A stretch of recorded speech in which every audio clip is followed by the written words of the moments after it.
որտեղ մեր արդարը բայկարը արդար է, որտեղ մենք կհավատանք մեր բայկարին, որտեղ մենք համոզված ենք մեր բայկարին, հայթադի բայկարին, եւ այդ հայթադի բայկարը մեր համար սրբազան բայկար է։ Սրբազան է, սրբազան կմնա, նույնիսկ եթե այսօր մենք կգտնվենք իրապես նահանջի դիրքերեն։ Նահանջը ժամանակավոր է, նահանջը շատ արագ կրնա հարաճընթաց արձանագրել եւ մենք կհավատանք այդ հարաճընթացին։ Բոլորս միասին դեպի հարաճընթաց, գեցե Արցախը, գեցե Արցախը, գեցե Արցախը։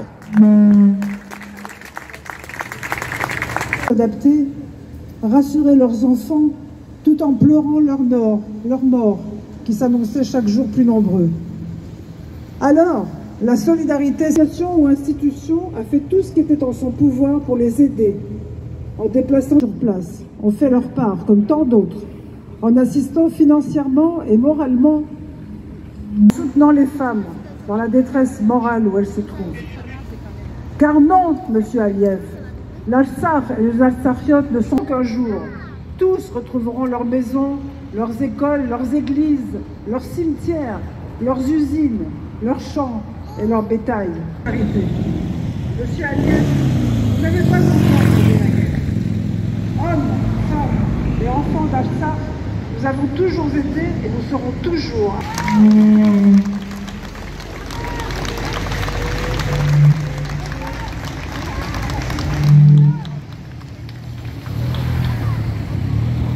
Aliyev, Erdogan, terroriste.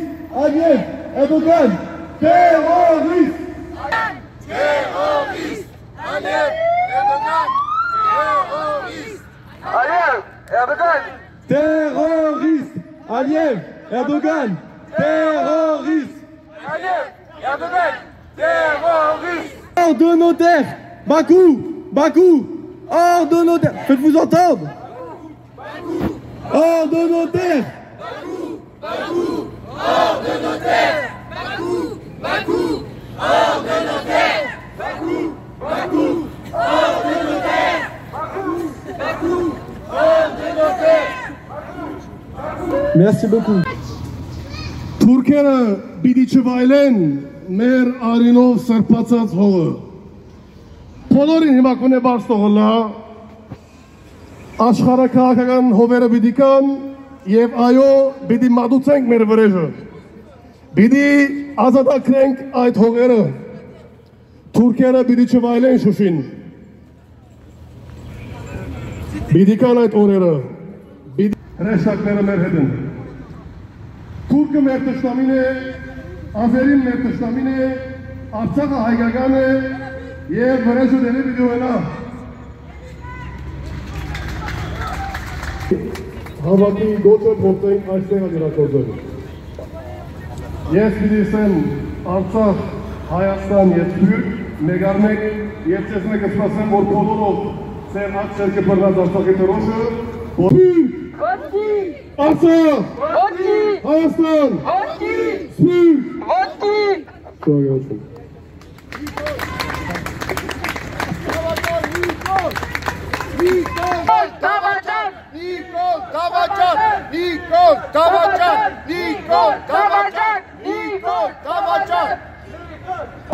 Et de la récente décision de la Cour internationale de justice. L'arménien s'inscrit dans le cadre plus large d'une politique étatique d'arménophobie systématique, glorification de la violence et des revendications territoriales à l'égard de la République d'Arménie, qui, tous, ces 5 sites sont le monastère de Dativank, le monastère de Kantsasar, le village médiéval de Dour et le site protégé de la dynastie des Yek. Des plus graves de l'histoire du peuple arménien depuis 1915. Qui aurait cru qu'en 2022, nous pourrions dire que le peuple arménien vit un des moments les plus graves de son histoire depuis 1915. Il a été dit, effacer le passé n'est pas bon pour l'avenir. Mais aujourd'hui, chers amis, c'est le présent qu'on veut effacer. On veut rayer de la carte du monde le Karabakh et ses 150 000 habitants. 150 000 Arméniens du Haut-Karabakh vivent dans ce qu'il reste du Haut-Karabakh avec courage, après avoir subi 44 jours horribles, 5 000 morts, 12 500 blessés, des bombes au phosphore blanc par qui ont été livrées, des drones assassins, des armes à sous-munitions. Le peuple arménien a vécu pendant 44 jours du 27 septembre 2020 au 9 novembre 2020 l'atrocité gouvernementale, des ordres gouvernementaux plutôt, les ordres de Bakou, parce qu'ils ont vécu là-bas depuis des siècles et des siècles, parce que cette terre leur appartient, ils ont grandi là-bas, leurs parents, leurs arrière-grands-parents, les ancêtres. Et l'Azerbaïdjan n'existait pas avant 1923. Et on a vu de quelle manière toutes les preuves sont là, y compris celle du génocide qui est nié par la Turquie. Et donc les preuves de l'appartenance arménienne du Haut-Karabakh ne sont plus à démontrer. Mais vous me direz, l'Assemblée nationale a fait un discours justifiant la nécessité de reconnaître, et il l'a reconnu, les frontières de l'Azerbaïdjan. Et quand on reconnaît les frontières de l'Azerbaïdjan, on reconnaît les frontières de l'Azerbaïdjan avec le Haut-Karabakh dans les frontières de l'Azerbaïdjan. Est-ce qu'il y a quelqu'un ici qui est d'accord avec ça? Est-ce qu'il y a quelqu'un ici qui est d'accord pour que le Haut-Karabakh retourne sous domination de l'Azerbaïdjan? Alors on le dit, si à Paris nous ne sommes pas d'accord pour que le Haut-Karabakh retourne à l'Azerbaïdjan, et cet après-midi, j'ai suivi la session extraordinaire du Parlement du Haut-Karabakh à Stepanakert, où tous les groupes politiques de la majorité de l'opposition, y compris ceux qui soutenaient Nicole Pachinian, ont désavoué cette décision. On dit non à Nicole Pachinian. Lui on dit non, le Haut-Karabakh est arménien, ce n'est pas à vous de décider. Alors oui, nous combattons contre l'Azerbaïdjan et contre la Turquie qui veulent éliminer les Arméniens du Haut-Karabakh. Mais cette même Azerbaïdjan et cette même Turquie n'a absolument pas l'intention de faire la paix avec l'Arménie. C'est bullshit. Au mois de décembre, Aliyev 2020, Aliyev et Erdogan ont déclaré qu'après le Haut-Karabakh, ils prendraient le sud de l'Arménie, et qu'après le sud de l'Arménie, ils prendraient le Karakounike, la région du lac Sevan, et qu'après le Karakounike, ils prendraient Yerevan. Prenons au sérieux les menaces de l'Azerbaïdjan et de la Turquie. Ne prenons pas à la légère ces menaces-là. Au mois de mai, 1000 soldats azerbaïdjanais sont rentrés dans la République d'Arménie, dansés par l'armée arménienne. On a laissé rentrer ces soldats azerbaïdjanais qui se sont baladés tranquillement dans les villes arméniennes, qui sont allés mettre dehors des villageois de leur village, de leur maison, de leur ville, avec leurs enfants. Dans la République d'Arménie, il n'y avait personne pour défendre les Arméniens, au mépris effectivement de toutes les lois du droit international. Mais pendant ces 44 jours, et après, lorsque les soldats azéris sont rentrés en Arménie, qui a protesté, à part nous, à part la diaspora, à part les Arméniens d'Arménie, conscients effectivement de cette situation? Nous avons interpellé les dirigeants du monde entier. Et ici en France, vous êtes bien placés pour le savoir, nous avons mené le combat pour la reconnaissance de l'indépendance du Haut-Karabakh.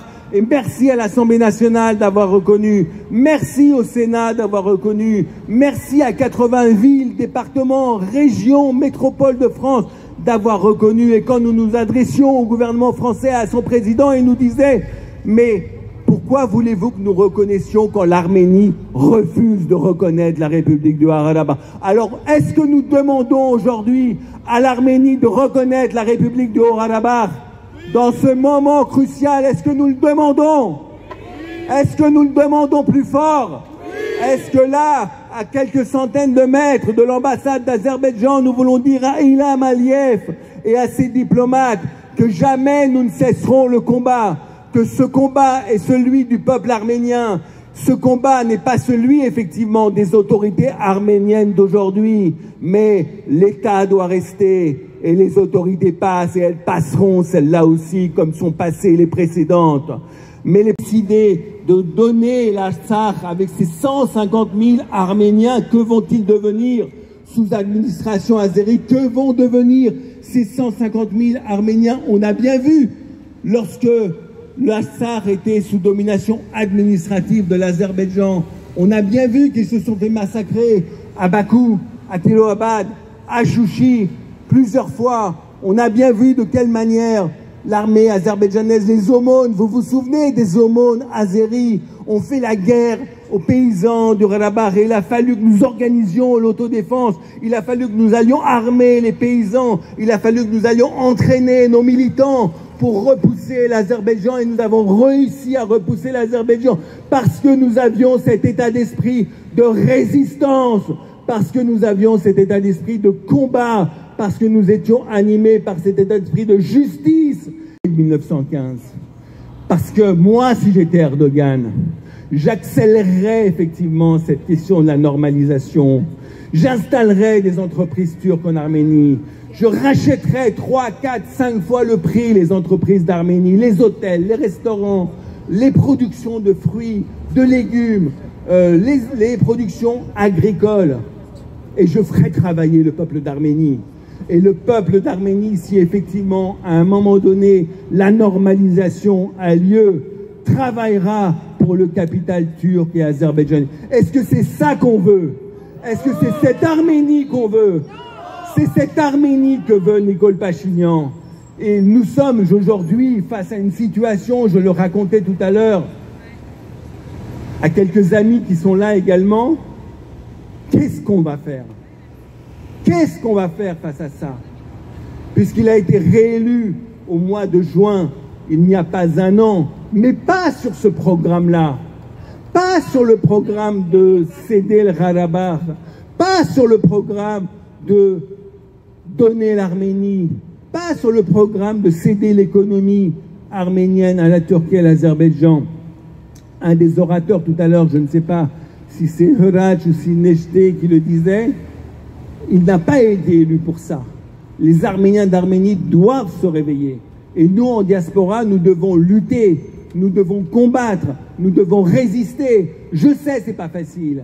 Nous portons en nous la tristesse, et c'est pareil dans toute la diaspora, de la défaite de la guerre des 44 jours.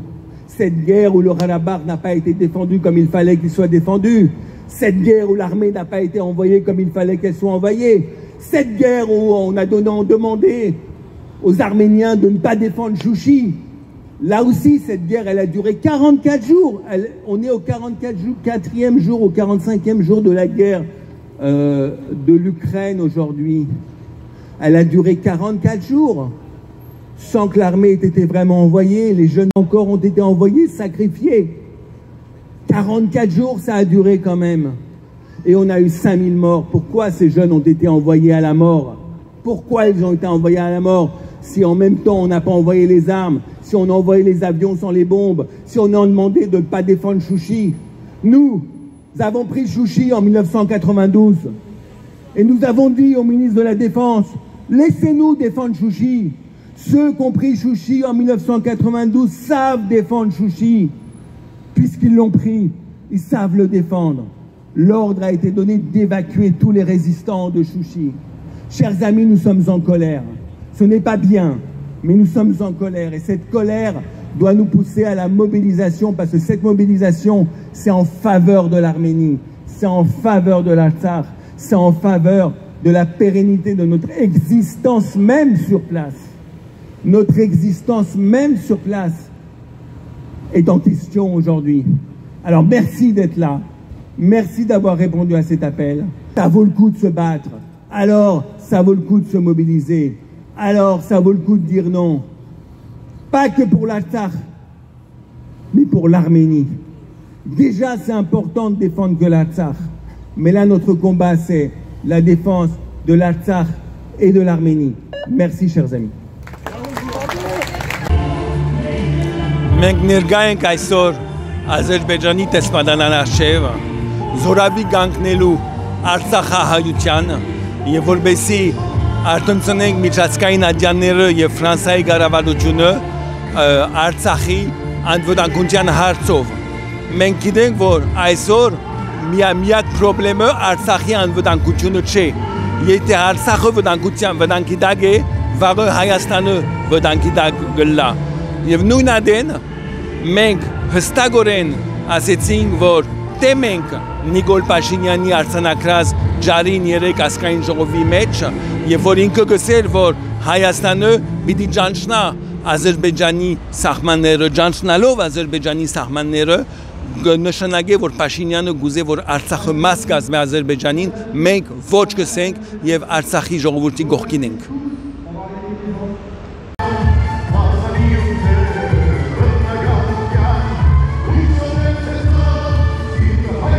Փարիզում Ադրբեջանի դեսպանատանի գողքը մի խումբ հայեր հայ հեղափոխական դաշնակցությունի եւ իր մասնաճյուղների գանչումից ցույց են արել Արցախի իրավունքների պաշտպանության համար։ Փարիզից Լեո Նիկոլյան։